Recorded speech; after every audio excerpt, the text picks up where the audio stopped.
When someone says, "Tell me about yourself," your first instinct is to start from the beginning, right? To tell your life story. Where you were born, where you grew up, what your parents did, how many siblings you had, your traditions, just your experiences growing up in the world. However, one of the most powerful forces that influences us today is quite possibly something you've never even considered. Some call it your money story, and others call it a money script. Hi, I'm Julia Lemke, certified financial planner, and today I'm going to explain what these stories are, share my own, and encourage you to ask yourself 9 fundamental money questions and 3 very important follow-up questions to figure out your own money story and how it's helping you or holding you back today. Getting familiar with the stories you tell yourself about money will change your life for the better. So let's get started. Our money story is the impact that our childhood had on our core memories around money. So it's not necessarily what your parents or whoever raised you told you, but it's what you watched, listened to, and absorbed about money in your household. Was there tension on payday or days that bills were due? Did it get better or worse around the holidays? Did you ask for things as a kid only to be told, "No, we can't afford that," or "We don't have that kind of money"? No matter what your environment was growing up, chances are your parents didn't talk much about money on a regular basis. I know in my household, it was taboo to discuss money in any capacity, and I'm sure that might ring true for some of you too. So now I'm going to share my own money story in hopes that it inspires one of you and encourages you to dig deeper into your own financial background. So I grew up with 2 parents who worked full-time, both doctors. So we had a nanny/housekeeper who kept us busy when we weren't in school. Because my parents were always pressed for time, if my sister or me wanted anything, right, a toy or clothes or just anything within reason, we got it. If we wanted to take ballet or try a sport or, had a whim to play guitar, we got it. In short, I think that they felt a little bit guilty about having to work so much. And so because of that, we were spoiled with material things and opportunities. I knew my parents made a good living, but when I asked if we had more money than other people or how money worked, the questions were immediately shut down as rude to ask. Money just was not something that anyone talked about. My parents got divorced when I was 11 years old. So the house I grew up in was sold, and each of my parents moved into smaller, more modest homes. It was clear to us that divorce was expensive and that our lifestyle needed to be tempered a bit. My grandmother on my dad's side, we all called her Bubby.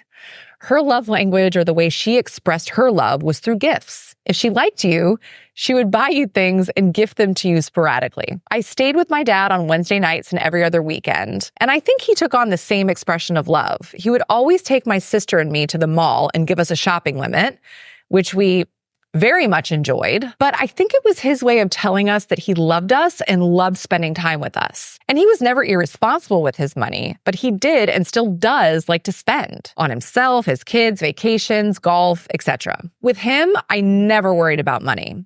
I really thought it grew on trees, actually.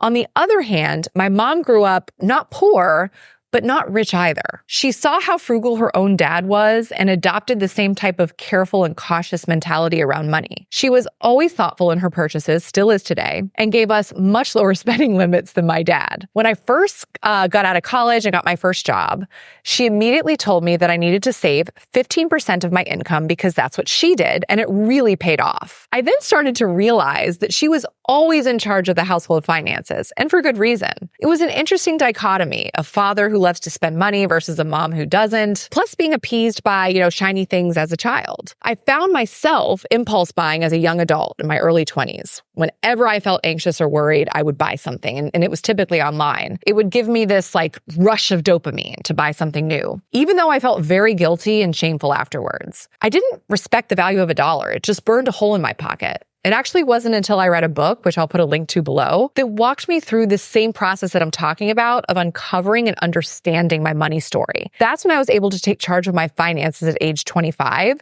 and start a really healthy trajectory towards my future. Not to mention I was working in financial services, right? And becoming more curious about my own hangups and bad habits, after meeting with many, many clients. And I'm proud to say today that our household finances are right where they need to be. We're able to enjoy our life, take care of our kids, and save money. And I just couldn't be more grateful. Now on to the 9 money questions that you need to ask yourself, and then journal the answers to allow that information to sink in. And when you answer these, please don't censor yourself or change your first answer. Whatever comes out first is very likely the truth. Question number 1. What was the feeling around money in your home? Question number 2. What was the feeling like around spending money in your home? Number 3, did you notice anyone saving money or talking about saving money? Question 4, did you witness your family or friends giving money away? Giving money to a family member, to friends, the church? Question number 5, and this is a big one.